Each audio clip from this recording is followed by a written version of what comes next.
Dr. Bill Stikserud is a leading clinical neuropsychologist and director of the Stikserud Group, a Washington, D.C.-based group practice specializing in the neuropsychological assessment of children, adolescents, and adults with learning, attentional, social, and/or emotional disorders. Dr. Stikserud lectures frequently on neuropsychological assessment, learning and executive disorders, brain development, motivation, and the effects of transcendental meditation, stress, sleep deprivation, and technology overload on the brain. Dr. Stikserud we're also fortunate to have him. He has a 1-year waiting list for his Silver Spring, Maryland practice for adolescents to see him. Please welcome Dr. Bill Stikserud.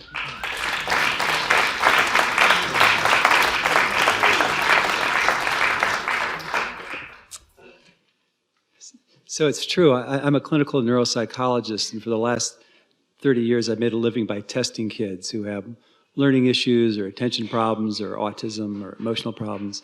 And it's a fantastic job, and in part because it's interesting and fulfilling, and in part because I love the answers that kids give me to questions. I've been following this boy for some years who, I saw him first when he was 5, and he's now a young adult and doing extremely well.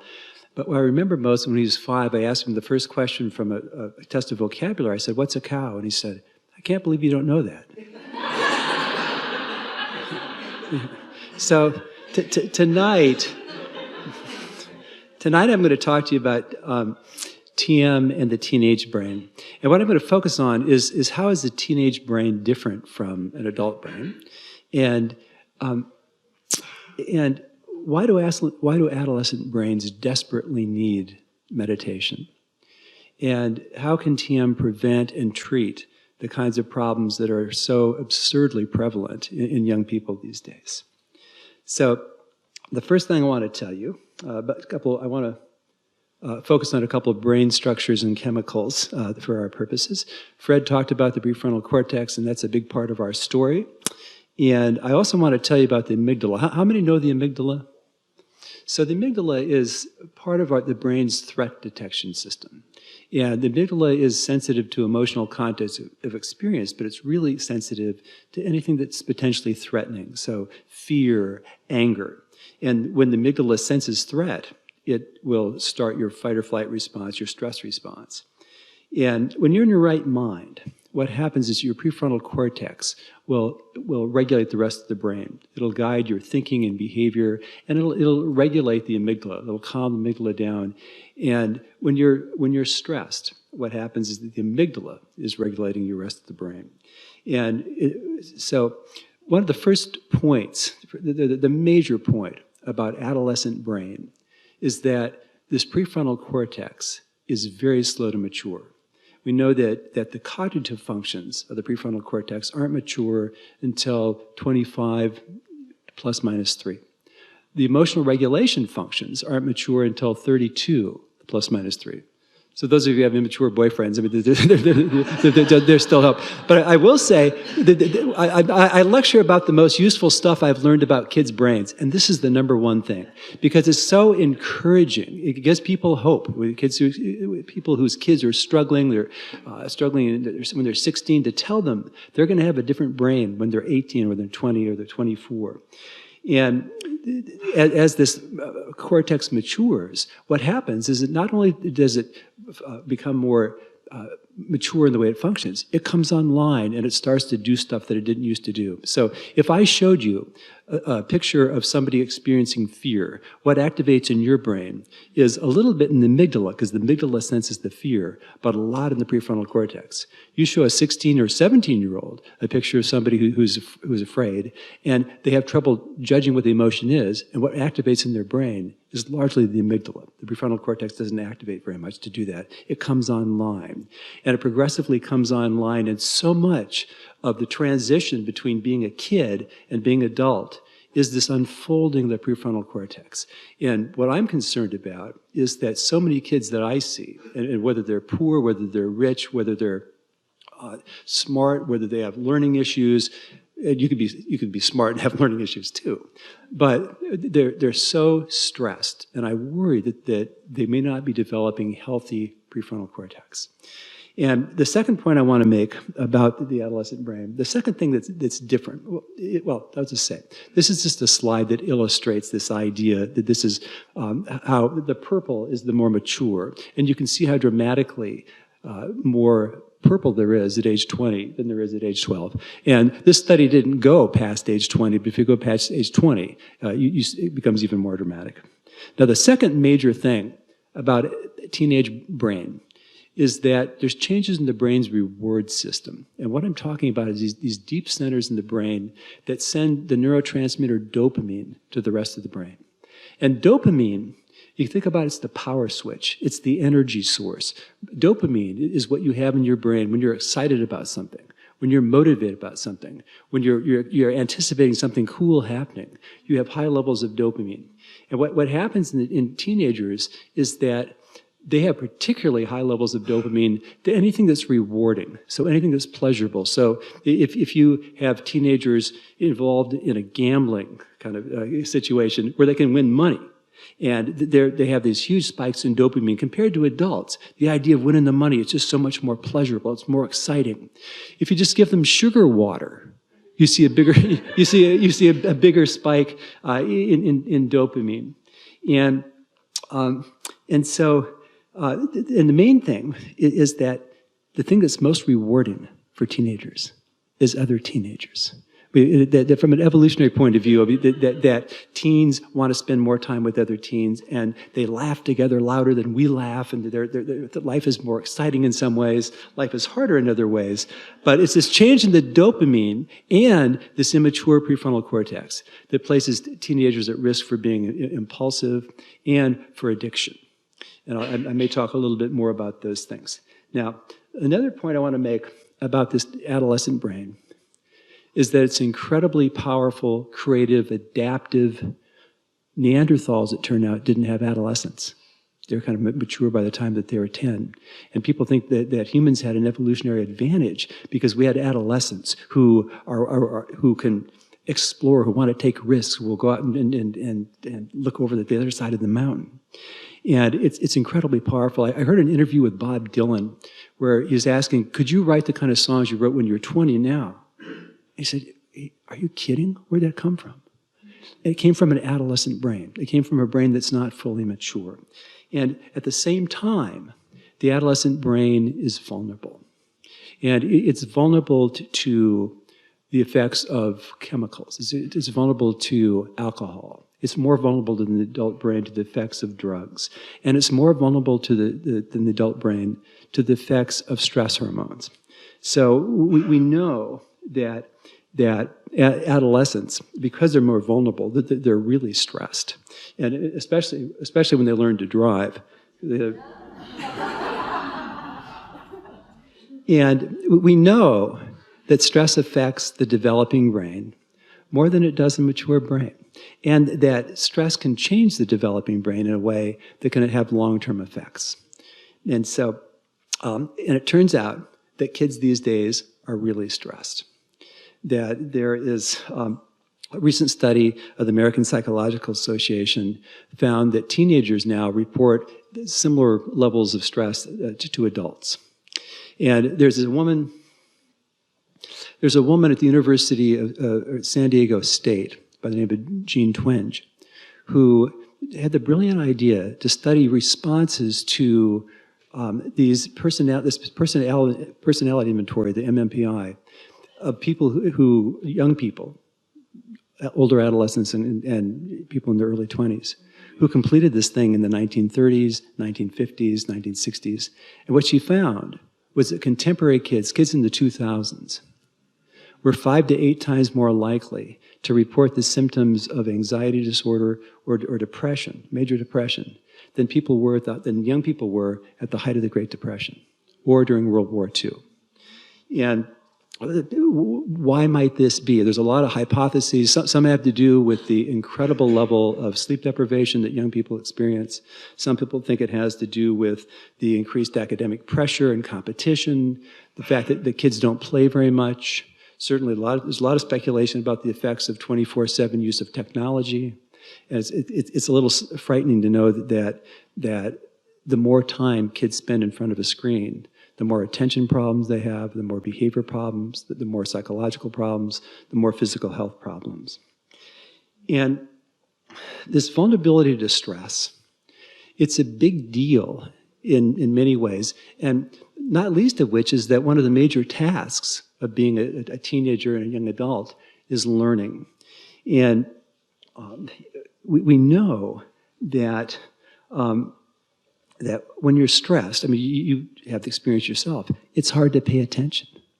It's very hard to pay attention to something other than what you're stressed about. And from an evolutionary point of view, it makes sense, because if you're attacked by a predator, it wouldn't make much sense to focus on something else. It wouldn't go well. And by the same, and the deeper parts of our brain that do the stress response, they don't know the difference between being late for work and facing a predator. So it's just the way our brains work. We evolved that when we're stressed, we respond instinctively. We aren't supposed to learn. We aren't supposed to evaluate information. We aren't supposed to commit complex things to long-term memory and retrieve it easily, and we can't. And so that Amy Arnston, who is a major stress university at Yale, says the prefrontal cortex, it's the Goldilocks of the brain. What she means by that is that the prefrontal cortex depends on a very delicate balance of the neurotransmitters that run it, basically dopamine and norepinephrine. And without this balance, it's hard to focus, it's hard to think clearly. And what happens when you're stressed is your levels of dopamine and norepinephrine just skyrocket. Your brain gets flooded with these chemicals, and you can't function. So, and if after the question and answer, if you think to, ask me about my experience as a student at University of California, Berkeley. I have an interesting story about this. But so it's not surprising. I've been following people's attempts to apply brain research to education for 40 years now. And by far, the most common implication from brain research to education is that the optimal internal state for learning is relaxed alertness. Because you have to be focused, you have to be alert, but you can't be stressed. And we know too that the optimal educational environment is characterized by high challenge, low threat. That we're bored if we aren't sufficiently challenged, but if we're threatened, our brain doesn't work. And so TM, let me talk to you a little bit about TM. What we know about TM in relation to learning is that it seems to do to the teenage brain about what it does to the adult brain. In other words, if young people meditate, it works. And Fred's studies of middle school students, of college students, find that you see these changes in the electrical activity of the brain that allow for better concentration, that when you're less stressed, you can focus better, you can resist distraction better, and when you have this increased coherence in brain functioning, you can organize your thinking better. You have your sense of priorities is better. You can integrate information better. You see a larger perspective. And so there's a lot of evidence now that TM, including these things, that the improved learning, school performance, a lot of evidence, this faster processing speed, higher nonverbal intelligence, this improved executive functions. And in my field, the executive functions, which include planning and organization and the ability to inhibit and the ability to be flexible, are considered much better predictors of how you do in life than IQ. And it's a big deal, and the fact that by organizing the brain, by this experience of transcendence, improving the way the brain functions, improving these executive functions, it's really a big deal from a learning point of view. And from a mental health point of view, people are talking about an epidemic of mental health problems in adults and in young people as well. In addition to the anxiety and depression, there's unprecedented levels of chemical use and sleep disorders and self-cutting and self-burning and chemical problems. And the experts in child mental health say that a lot of this stuff maybe most of it, can be prevented, because these problems are all stress-related problems. And that if you look at, if you do a functional imaging of brains of adolescents and adults who have anxiety disorders or depression, what shows up more consistently than anything else is a hyperactive amygdala. An amygdala that is bigger, stressed. When you're stressed for a long time, your amygdala gets bigger, it gets more reactive. You look at somebody who's been traumatized or somebody who's really stressed, and their amygdala lights up like a Christmas tree. These are stress-related disorders. And you can just take stress chemicals, the stress hormones, and inject them into a rat, and a rat will start, well, it doesn't start to cry or anything, but it gets lethargic and it looks depressed. So these things are stress-related problems, and these things, what happens is that, as I said before, that stress affects the teenage brain more. And so what happens if a kid gets depressed, say at age 14, who'd never been depressed before, and the average age of onset now of depression is 13. It used to be 42. But if it gets depressed, the idea, people are saying that it scars the brain, that it makes some changes in the brain that even if a kid gets better, still may be more pessimistic, still have more sleep-related problems. And what we know about TM, there are no studies of clinical populations, except for a couple studies of ADHD. But there's no studies of kids who have anxiety disorders or depression. But there are several studies in adolescents, including middle school, high school, and college, that show significant reductions in anxiety, particularly trait anxiety. So people who tend to be chronically anxious, that experience significant reductions in anxiety. One of the really important things from my point of view is there's also a significant reduction in emotional reactivity, that people don't respond in maladaptive ways to emotional upset if they meditate. And when I talk with kids, one of the things I really emphasize with them, because I see a lot of vulnerable kids, is the need to build their stress tolerance, their ability to manage themselves in stressful situations so they don't quit or they don't freak out.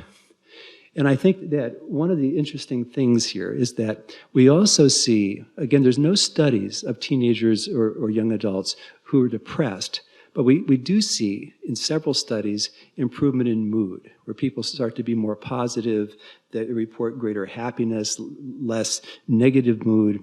And part of it has to be that it improves sleep. And as somebody who thinks a lot about how do we help teenagers who are profoundly sleep deprived get more sleep, that some of this has to do with the fact that one of the things that shows up in several studies, and including these new studies on post-traumatic stress, is how quickly meditation helps to normalize sleep. And there's great promise here for teachers. There's some beautiful new evidence about dramatic reduction in teacher stress and burnout. And there's a really promising evidence that TM can be an important tool for helping kids with autism. And I have to say, I love working with kids with autism. I was testing one a couple of weeks ago who was 10, and she looked behind me and she saw a picture of me in a tuxedo and my daughter in a wedding gown. She says, "You got married?" I said, "Yeah, I did 37 years ago." And I said, "That's me and my daughter." And she said, "You married your daughter?"